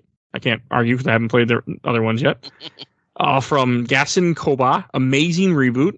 All right, from Anthony Joseph, I remember buying this game on my 360 when it came out, and it was awesome. It's what got me back into the Tomb Raider series and what made me buy Rise when it came out, which then also led me to Shadow. Some of the best games I played in recent years. I don't know how people dislike them. I didn't know that anybody did this. People dislike them. People do. Well, they can go take a walk. Sorry if that was too harsh. I didn't mean it. No, you're fine. Jillian Turner, the best in the newest trilogy. All right, I'll read, I think, only a couple more. From Alicia Hoffley, I love the fact that it uses real-life ancient civilization artifacts and beliefs. My most favorite is the tombs and puzzles. Love mostly how the storyline of the ancient people wasn't just made up like most games. Yeah. Yeah. Agreed. All right, here's the last one. From Gary Lith, loved it. I enjoyed the PS1 game, but didn't enjoy Angel Darkness on PS2. Legends was fun, but not like a Tomb Raider game. And Anniversary had that awful bullet time QTE. Underworld was good. Love the revamp. Rise and Shadow are also amazing. He knows a lot more than me, so I will take his word on that. I don't. Yeah, I've only played. I think I played Tomb Raider Anniversary for like 10 minutes once. I beat Legend a long ass time ago. I beat Tomb Raider 2 for this show, and then I beat this game years ago, and then recently. It's been Tomb Raider 2, and then this one, and then the sequel to this one. Yeah, he didn't he didn't go for the secrets, and he avoided the T-Rexes in Tomb Raider 2. Oh, dude, how do you avoid the T-Rex? That's the best part in Tomb Raider 2. How dare you? Yes, where you play a game every week and you're not used to it. I've also played Indiana Jones and the Infernal Machine, which is the best knockoff of Tomb Raider that's ever been made. Have you ever played Indiana Jones? On that one right now. And that one. Is it the Emperor's Tomb? Which one is that one? It's a game for original Xbox that did not do good. Never played bought it randomly. I loved it. It's on PC and other things, but it's the adventure games are very good for them. But Infernal Machine was for the N64. What's that? Oh God! I think Emperor's Tomb, I think, was the last one LucasArts had a hand in. Okay. From what I remember, I really liked it, but this was a long time ago. Yeah, I'm working on Infernal Machine right now myself, and I'm like, well, yeah, this is a Tomb Raider clone, but I think the controls are a little bit clunkier than... Well, that's because it was made for the N64. I am an N64 aficionado, and that's like saying that, I don't know, you're like a Taco Bell aficionado. Like, you are the king of trash, which I am. If you want to play an Emperor's Tomb in Indiana Jones, I'm looking for a reason to put it on the show. So if I have people that are interested, I'm all for it.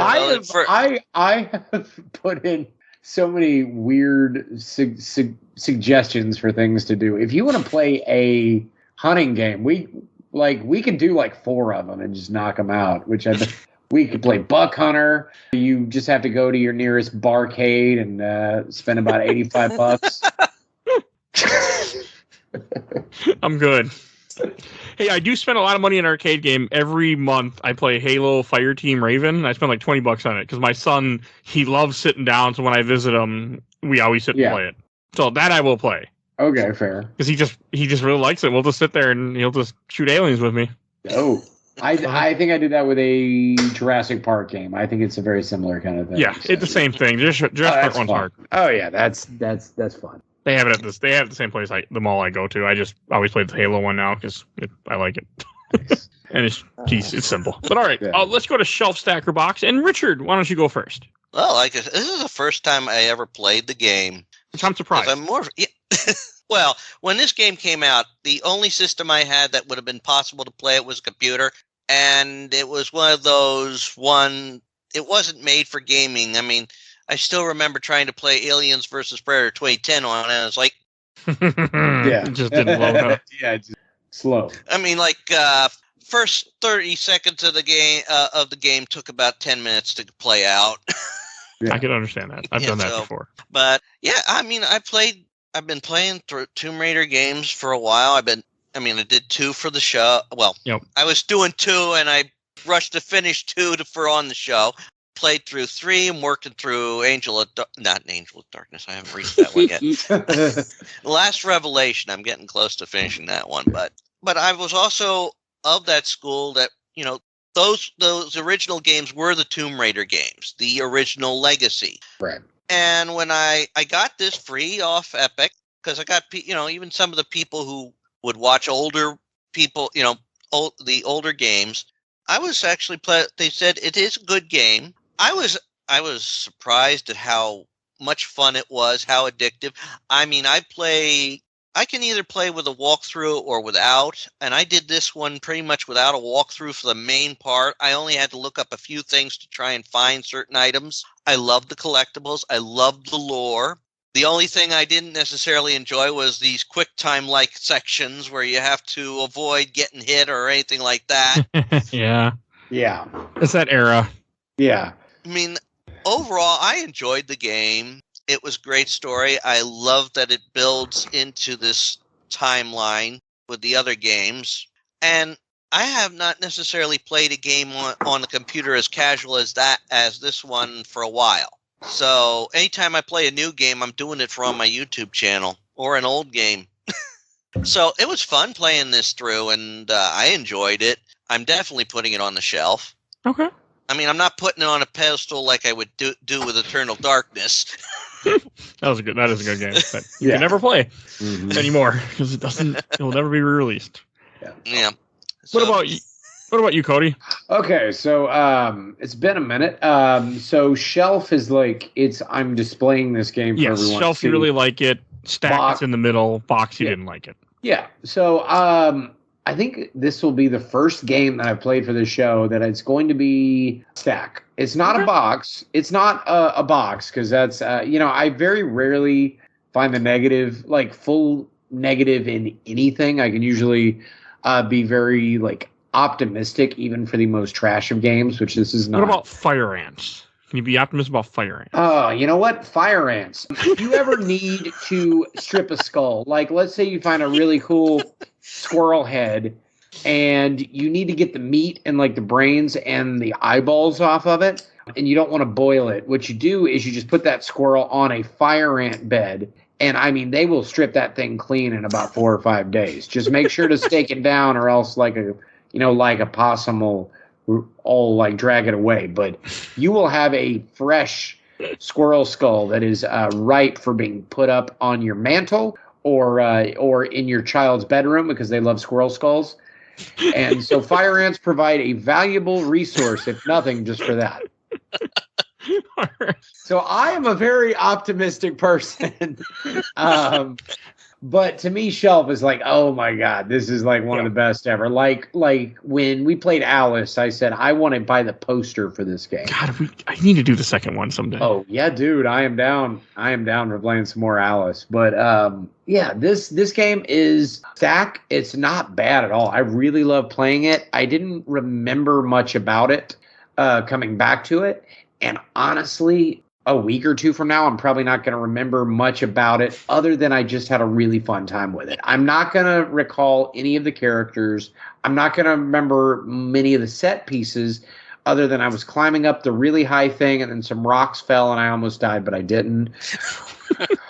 Or I was going up the side of a building that had been around for 2,000 years, and for some reason, it just now decided to start falling apart. Stuff like that.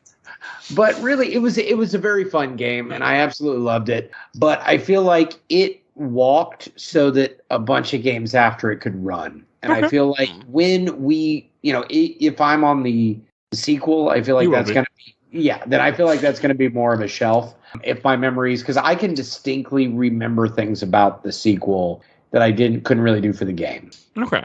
I'm excited to play Rise and Shadow because I've never touched either of them. And I've never touched Shadow 2, so I'm actually pretty stoked for that. All right, and I'll go last. I'm going to put this on the shelf. I had a great time playing through this game. It impressed me. Like, I remember enjoying it, but I didn't remember a lot of it, but I had a really good time playing it. It was nice to just kind of run through a game for a change where I didn't need to look any walkthroughs. I didn't need to look up anything. I just played through, killed people, and kept moving and had a great time. So, go on the shelf, and so happy we played it for the show, finally. It's also supposed to be on the show many times before, but I kept not putting it on. Yeah. in the final. I didn't want to waste the pick, but now that it's just me, I do all the picks. I'm like, well, whatever you want to play, Mike. So, and if you want to hear more Tomb Raider, we've only done Tomb Raider 2 episode 45, like years and years ago. Yeah. I remember that one. God, it was a while ago. Yeah, I put that on the shelf too because I finally got past that level with the spiders in it. That game was hard though. Oh, and Rich, where can people find you at? Oh, as I said, I've got a YouTube channel, Rich Kale, where I play through old games, newer games, fun games, scary games. I mean, right now I'm working on for the channel. Let's see. Well, what's going up is Tomb Raider, Last Revelation. Okay. I'm working my way through I think at the time this goes up, it's Sherlock Holmes, the Testament of Sherlock Holmes. I'm working through like the Indiana Jones games. I'm working through Space Quest is what's going up now, but I recently finished that in the recording, so I'm going to be starting a different Sierra franchise. Working my way through Doom 64 right now, and a bunch of other games.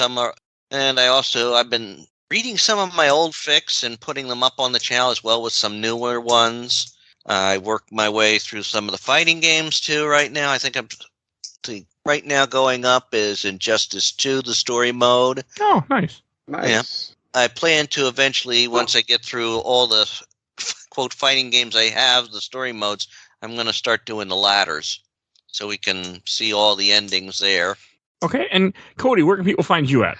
You can technically find me on YouTube. I've been laying very low the last let's say year, mostly because I've just been incredibly busy. But if you want to go back, you want to see my old videos, stuff that I've done, just search my name. I'll be the first thing that comes up on YouTube under Cody Laveau.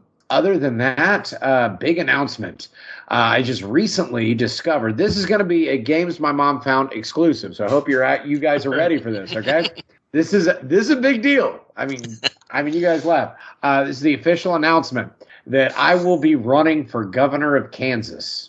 But you live in Texas. Yes. Okay. So I recently looked this up. Now the rules for running for the governorship of the state of Kansas are non-existent. All you have to do is pay a small fee, which I've already paid. I filled everything out that I need to fill out. Everything is going through currently, and this week I should be officially considered a candidate for the governorship of the state of Kansas. You do not have to be old enough to vote. You can be a felon. You do not actually have to live inside of the state of Kansas to run to be the governor of it. So therefore, it is hilarious and so I shall be running for the governorship of Kansas. My official policy, Mike's already stood up. Oh no, he was just getting a cat. My official policy for this, it's sort of like on Friday nights back in the 90s and your parents would give you like $20 to order pizza. Look, don't do anything I wouldn't do. You're on your own. Just be cool, Kansas. I'm not going up there. I have no plans. I've never been to Kansas. I don't want to go to Kansas. You guys can take care of yourselves, right? So I start calling you Cody Exotic? Cody Exotic, yes. No. That guy is my Wario, all right? I'm a friend to every single animal, and Joe is in jail where he should be. Oh my god! If my podcasts that I have been on have not gone off the rails, like up to this point, they certainly have now. You have the future governor of Kansas on your Tomb Raider episode of Games My Mom Found. I will be making the official announcement on my YouTube this week, probably around the same time that this drops. Vote for me. Any listeners that live there, vote an actual Texas cowboy to be the next governor of what state was I running for? Kansas, right? Yeah, that's how you win. Like, what state? The Southern Comfort just hit me. I will be learning more about your state in the incoming weeks. I even actually bought a copy of, if you can see this, Topekaopoly. You can see that. So I can see it, but nobody else. I bought it. That's going to be listening to this. Will see it. I'm sorry. I bought it for 75% off. You can see it there because I am a fan of a great deal. That's a real thing. So I'm going to be learning more about your state through this board game. So wish me luck, Kansas. You're probably going to be fine. So you don't even have to drive through Oklahoma to get to Kansas, wherever you are in Texas. Gross. I'm not going to Oklahoma. Well, then you go see Joe. Isn't he in somewhere in Oklahoma still? Yeah, I'm not visiting him. Joe is my Wario. I've met that guy twice, and I will never meet him again. Well, hey, remember he's innocent. He's getting out of jail any minute now. Isn't that what you should say? He had he had a limo waiting to go for. One of these days I'm going to tell you the stories about how I met Joe Exotic. It's a small world doing what I do. Well, he's not that far away from you. No, he's not. In the animal world, like I said, is very, very small. If you're a zoo person. Did you ever meet Doc Antle? Yes, I have. I will tell you that story off air. Yeah, we should. Yeah. I don't want to ask those questions on air. No. Oh, I got some spicy Doc Antle stories. That is not fit for air. Yeah. Well, I told the Taylor Swift story last time, so yes. I'll tell you about Gary Busey or something next time. Okay. Stay tuned, folks. All right, so we will see you guys all. Oh, I should intro what we're talking about next week. Next week, we are going to be talking about a short game, X-Men Mutant Apocalypse for Super Nintendo. Nice. Because I needed something simple to play for a change. It's another game that I've always wanted to be on the show, so I figured, fuck it, it's going on the show. So yeah, that's what we're talking about next week. A game that you can beat in an hour, and we'll spend more time talking about it, I'm sure. So I got two X-Men lovers that are going to be on that show with me who know everything about X-Men, who can just go on and on and on about X-Men. So it'll be good. And if you enjoyed this episode, go listen to all our other episodes. We have tons of other episodes. We cover movies, comics, games, TV show seasons. We cover all sorts of stuff. Definitely go check out our huge library of shows. You can find us on Podbean. Everything is on there. Otherwise, you can find us on all your favorite podcatchers. Want to give a shout out to my buddy Bill Tucker, who did the MC with me. He started his own podcast, The Gamer Looks at 40. Definitely go check him out. He does interviews, much more. That's different. There's so much more professional in this show. That's how I put it. And want to give it. We have a Patreon. For a little $1, you can go vote in our Patreon poll. Right now, you've decided which Spider Marvel movie we're going to cover. So you still have a little bit of time to go vote in that. Go do that. Little as $1. And want to give a shout out to my awesome intro and outro, courtesy of Helena at Hell Hasfer. You can follow her on TikTok. And last thing I need to say is please follow us on Facebook, Instagram, Twitter, and on YouTube. We are on YouTube with only audio, but we're there. So you won't get to see Topeka, Kansas Monopoly boards for 75% off or see my cat fall in front of the computer. But yeah, you can listen to it. All right. We will see you guys all next time. Take it Bye, easy, everybody. guys. Bye. And if it's easy, take it twice.